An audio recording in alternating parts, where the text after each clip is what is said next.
The BHP podcast is presented by BowHunterPlanet.com. Join the hunt. Support for the BowHunterPlanet podcast is provided by HHA Sports, Cold Steel Knives, Scott Archery, Burris Optics, Element Outdoors, Reveal Cellular Trail Cams, Deer Cam Coffee. Additional support is provided by Yeti. Today we are just kind of chatting about just kind of what's going on in the industry. We've obviously had some bow launches. The ATA show is next week coming up here hot, and I'm actually doing a media summit for that event, which is cool. And you know, we could talk about that tonight a little bit, guys, like what I'm going to actually present on that and what I'm going to talk about. That'll be cool. And then so do they have anything else planned? I mean, there's a lot of stuff going on. You guys have like email invites. I think you should sign up and do it because you get access to like these private video rooms, I think, and then they go through like what's going on and what's being launched. And so I think there's some really good stuff to see. My whole time's been kind of spent like focused on this and trying to figure out like what I'm going to do for it and all that. So for me, I haven't really had time to focus on actually worrying about what's being launched, but we probably should know. But you know, there's some companies, most of the companies we know are already launching now. Just ahead of the show, but yeah, it should be cool though. And then I guess I'm going to be on. So I'm on this Wednesday. So Wednesday I'm on the show for the media summit, and then Wednesday night I've been asked to join them on their Archery 360 podcast, or just Archery 360 live from the show. So maybe we can all do that. I don't know. Maybe it'd be cool if we can all patch into that Wednesday night. So that could be kind of neat. I didn't think of that. So when they send me the link, I'll see how many can be on it. But hopefully they use Teams. So I would bet you can have a decent amount of people on. So that'd be kind of cool. What are they doing for the show? Are they actually having anything at the... No, I don't think so. I think it's all online. So like, for instance, I heard that companies had to do digital booths where they do a video of their booth and then they present that in these live streams, I guess, for that day. I mean, to be honest, this is going to be interesting. You know what I mean? Like, is it going to work? Is it not going to work? What kind of audience? No one really knows, you know, until they do it. But is it open up to everybody now, or is it just like dealers and registered members of ATA? I got to imagine that it's member only still, right? You know, I'm not really sure if I'm being honest with you. You still have to register. I know that, but got to be careful. I know Tim sent me the private link to his OnlyFans page, and it's not for the squeamish. I'll just tell you that. You make a lot of money at that, Tim, on your OnlyFans page. The naked page? Yeah. You know what I'm talking about. No. You're my only subscriber. Thank you. No problem. I don't know what we're talking about, but all right. I don't know either. Yeah, it's getting weird.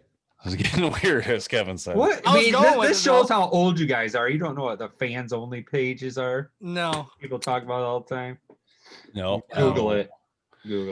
All right. So this is this is what I'm presenting. It's called Collaborations and Growth in the Archery Industry by David Thomas, creator of BowHunterPlanet. I just put creator. I didn't put co-creator, Tim. Sorry about that. But since I figured I'm talking. I do believe that you are sharing the wrong screen there. Yeah. If this is what you're presenting, I'm pretty sure you stole it. What do you mean? So you might want. All we see is a girl running on the beach. Oh, I see what happened. Sorry. Let me put this over here. There you go. I didn't realize it was just that file. Okay, so basically what I'm going to talk about is just that. First off, in 2020, it became a record year for outdoors. So the outdoor industry went ballistic in this year. I've been told numerous companies that 2020 was their best year of sales ever in the history of their companies. And so a lot of money was made. But the question becomes, as you see this surge in outdoor hunting activities, you know, how do we capture this? How do we stop from losing these people? You know, how do we keep it to last? I mean, the surges were so big that, people weren't ready for it, So, but the good news is you created people who bought the equipment who are most likely then going to go back out this year, right? Because they paid for all that equipment and maybe the next couple of years. But this is a huge time for this industry to step up and make huge moves, in my opinion, to try and secure to keep these hunters for the future heritage. That's the biggest deal. So I created this sheet here just kind of shows like just some of the news broadcasts that have been going out online that talk about the huge rise.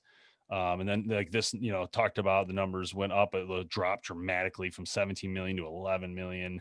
And now it's on its way back up because of this. So interesting how COVID could be one of the worst things ever happened, but also one of the best for certain industries like that, and toilet paper, right?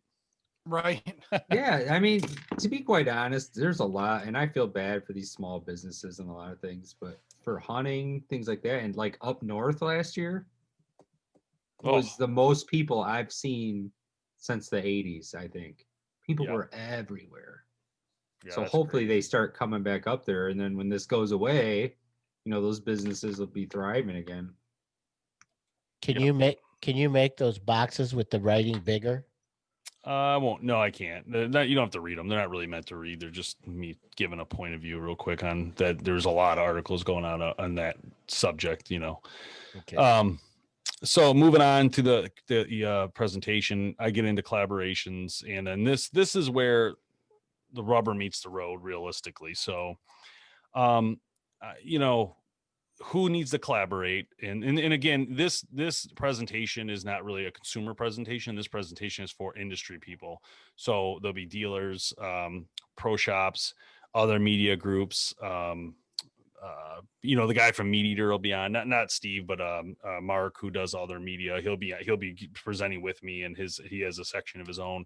So it's really meant to kind of drive the overall industry and try to help come up with a plan to make it work. So one of the things I wanted to do was, we need collaboration amongst media organizers, dealers and pro shops, brands, celebrity personalities, brand ambassadors, and brand influencers, basically saying that we need to use all of our platforms to draw and drive the idea of growing archery, and whether that means we all share like an image like you see in the top right of two kids shooting bows, try to get them excited about it. I don't know the answer, right? Maybe the idea is you need something that's flashy that kids would like.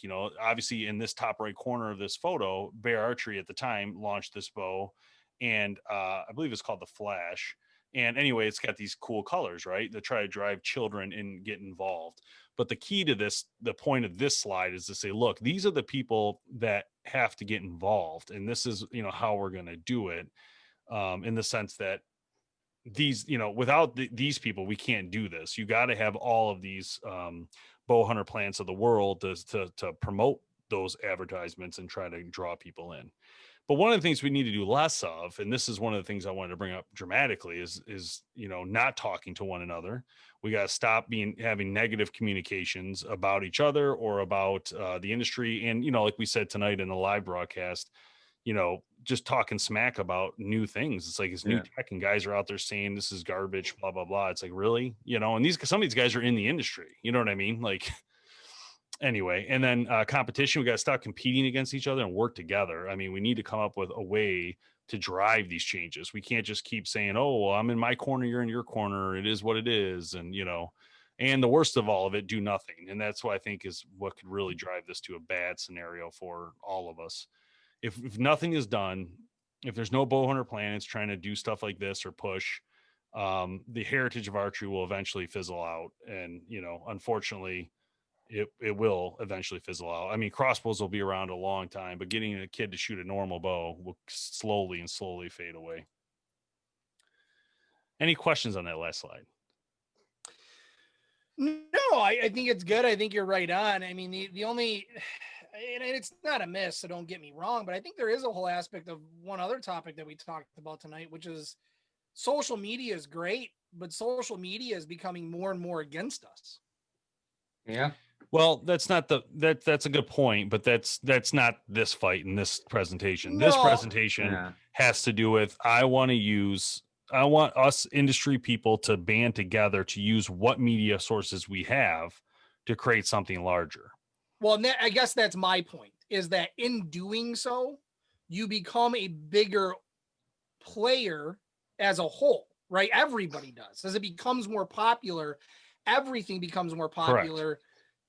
Things follow money. So if there's a lot of followers on something, social media is going to be less apt to give issues about posting bow videos and doing that kind of stuff, because it is a big sport. It's an energetic sport. It's a growing area. And I think that's a benefit to everybody. And it's not going to be today. It's not going to be tomorrow, but that's just, I think, a downstream effect of what you're going to get as people collaborate more. Yeah. But I mean, that's not a guarantee. That's not a guarantee though. That's what you're suggesting is a fear is something that could happen from it. I'm not saying it can't, but you can't worry about that. We have to start somewhere. I agree. And that's why I said it's not a miss. I just, there's more to it. There's a lot more to it. There's a lot more to it. Politics isn't even in this. Like if we get into politics, there's a whole nother issue, what you're saying, but that's a whole nother fight. And I feel like that would be more of, ATA does get involved in legal stuff with the industry as well, like an NRA, those are the ones that'll have to step up at some point. But unfortunately, I don't know where they'll end up being after this next revelation here. Anyway, so this, who is our target? New archers, renewed archers, people who kind of walked away, but yet are still interested.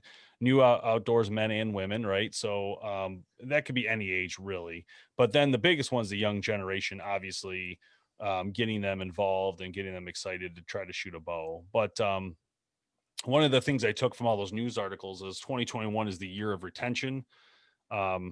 And it says, goes on to say, we've got all these people. How do we keep them? And I agree with that. Like, how are we going to keep them and also grow at the same time instead of just sit there and start to fall back down? I don't want to level off and then turn around and start to fall. So if we don't do something, we're not going to be able to do that. It won't work. And I just kind of leave it with the idea of think different. It's on us to protect the heritage. It's on us. A lot of people like to say, oh, so-and-so will take care of it. So-and-so will take care of it, rely on everybody else. But if you don't get out and vote or you don't go out and do this, right, you're not going to make a change.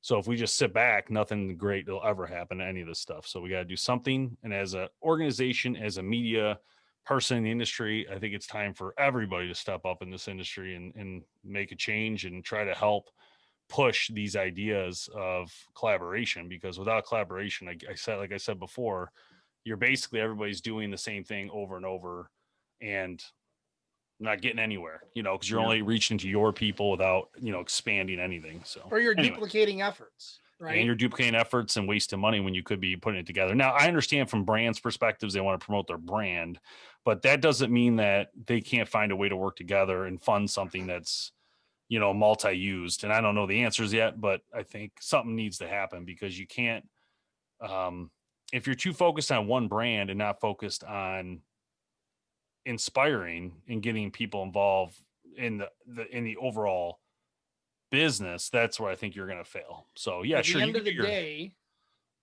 if there are no clients, there is no brand. Yep. Right. So how everybody needs to work together to promote the sport, archery as a whole, so that all brands have an opportunity. Correct. Yeah. Yep. So we need a what's the word? We need a host, right? So the way I see it, ATA should be the host. ATA should be where we all go to collaborate together, and ATA will be the one who launches the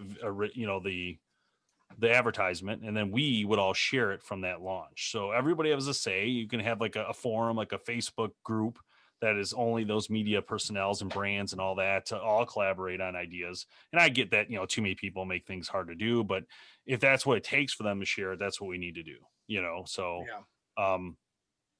yeah, I mean, like, that's the thing, even for us, it's like sometimes people send us stuff and it's like, yeah, it's a direct competition of our podcast, or it's a direct competition of one of our videos. But to be honest, it doesn't really bother me to share it. Cause like I said, I've never been in this business I didn't, start this with you, Tim, back in the day to compete versus people. I started it because I wanted a place for my friends and family to put hunting things and remember what they did in their hunting career. And as we grew and it grew, my thought was never like, oh, I just need to compete versus these guys. I just want to compete. I don't want to compete. I want to grow everything for everybody. So if we can't grow it together, we're just going to fail. I mean, literally. So. Well, and let's be honest. I mean, I don't think we would be here today without some key companies coming alongside of us in the early days, taking a chance on us, right? Sure. And you see us now, 11 years later, 14 million, almost 14 million views on YouTube alone. That's not talking about everything else that we do. And we're able to be that person for somebody else, now, which is, I think, great. And I think that's the way people need to think about it, is that, yes, there's a budget. Yes, you are a brand. Yes, you are a company, but it takes more than just you to make an industry. And right on point is you have to collaborate with others to be able to promote as a whole what the potential is for this sport. Yeah. I agree. So, yeah. That's your cue, no boom. That was your Yeah, cue. We that's gave you what a I'm- cue. That's where you That's jump in, bro. exactly. That's where you go. Ditto. Ditto. Ditto. Ditto. Ditto. No, it's true, man. I just don't get why we are our worst enemies sometimes. Everybody, it's pretty simple. Got something nice to say, keep your mouth shut. Yeah. Well, I'm getting old in age, just like Dave turning 40 recently. And although I'm not there yet.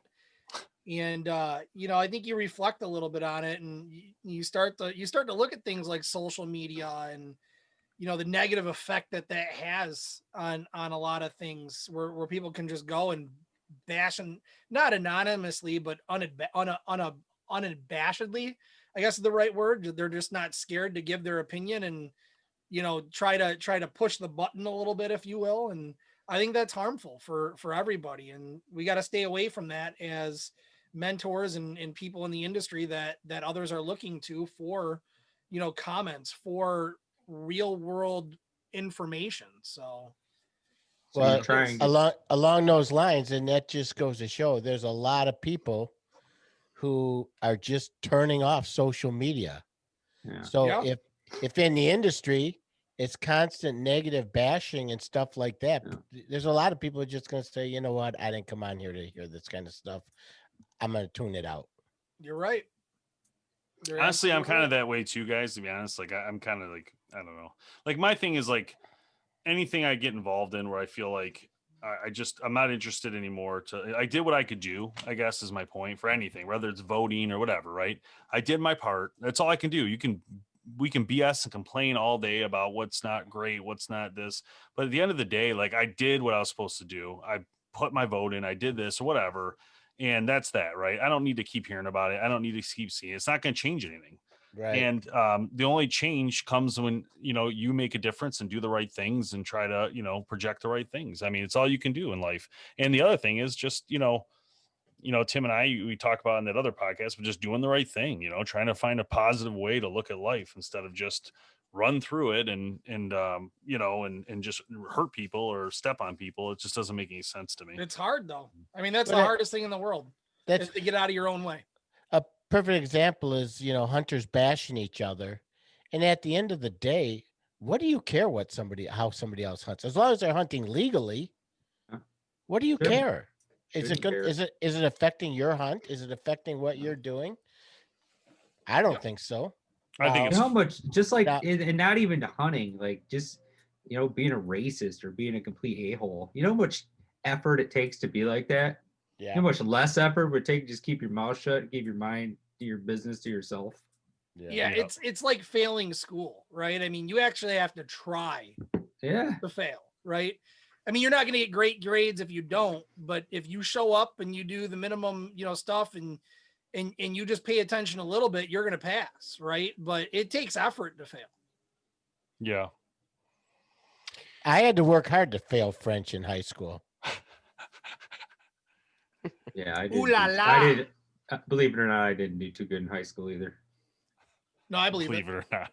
I don't think any of us did, but Tim. Tim was a dork, I heard. That's true. I was spent a lot of time in the locker. I honestly no. I mean, back in high school, I didn't hang out with anybody. I bet he had a pocket protector. Hey guys, did I? No, I wore Hawaiian shirts. You had a fanny pack. Though. I can tell you that. Did not have, well, I did back in the day. That was like elementary. I wore hammer pants in elementary school. Hammer fanny pack. Holy cow! Not in high school, but I had one in 6th grade when we went to Cedar Point because I didn't want I think that's what fall out of my pockets. It was a neon pink and black one too. Yep. From what I remember. But they were cool at one point. They're coming back though. Yeah, I had that But, no, man, green windbreaker. I didn't have friends really in high school. I mean, I hung out with people in school, but never really did anything until kind of my senior year. And then Dave and I really became friends really senior year and into the summer. Yeah. We knew each other, but not even Dave and I really hung out until senior year. You feel sorry for him, Dave? No, Tim, believe me, Tim was a pretty popular kid in his own. So like Only because I couple was band smart. members, but he was pretty popular.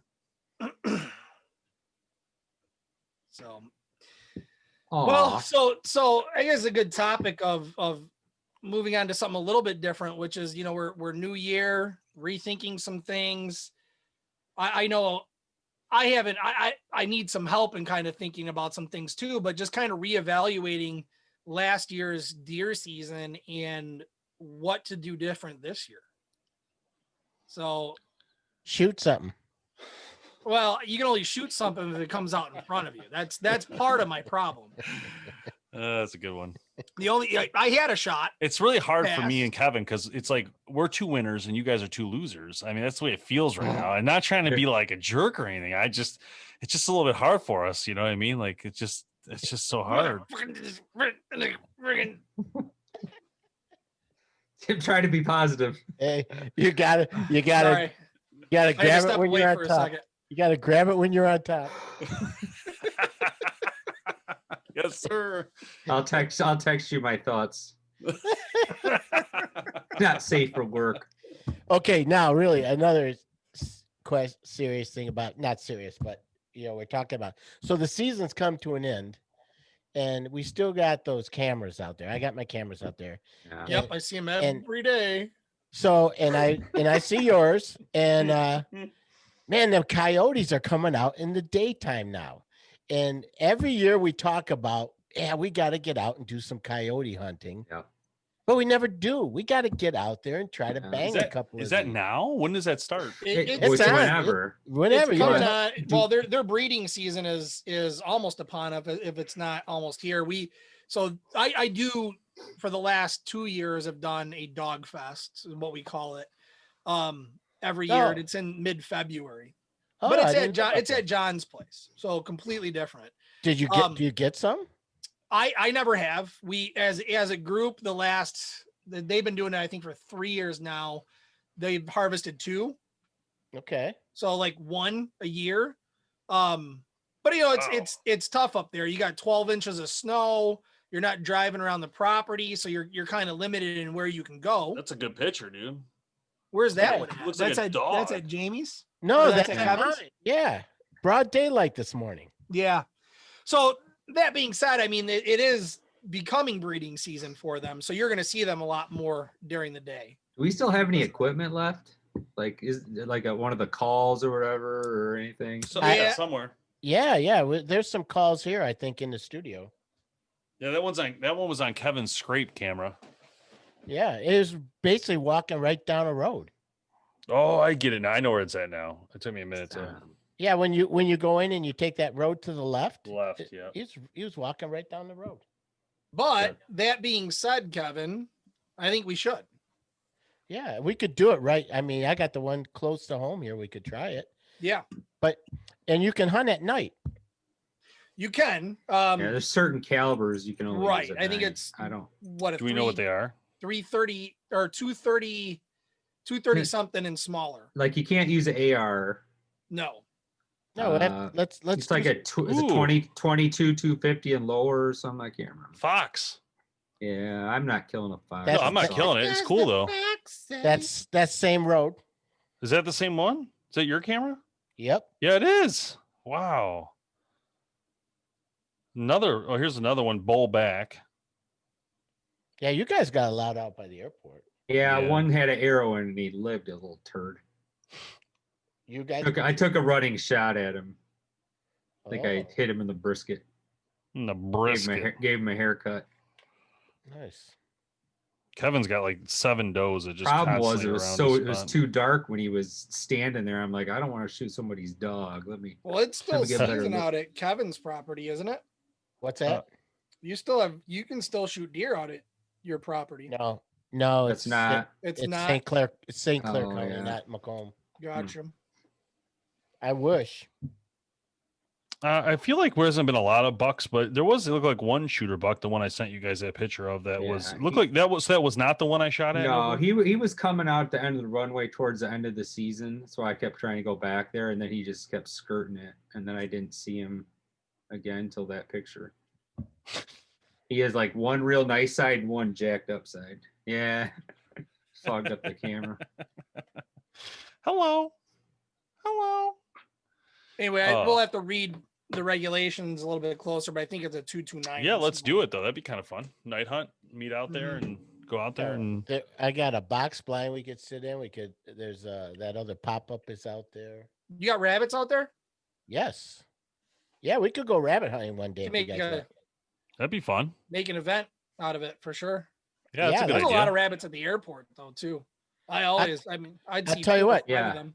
Why don't we next time we got a fresh snow, let's do it. What do? We And We then- go out like at 3:00 and then hunt rabbit till dark and then just hunt dark for coyote. Well, You can hunt them whenever. If we I don't know if stomp, we could if do we both. stomp around for rabbits, you're probably not Yeah. gonna Oh, okay. but, Yep. All right. Well, thanks for listening, guys. And we'll try to, we got some guests lined up. We had another podcast this week. Now I think about it. All right. We'll see you guys next time on the podcast. More to come. Thanks for watching.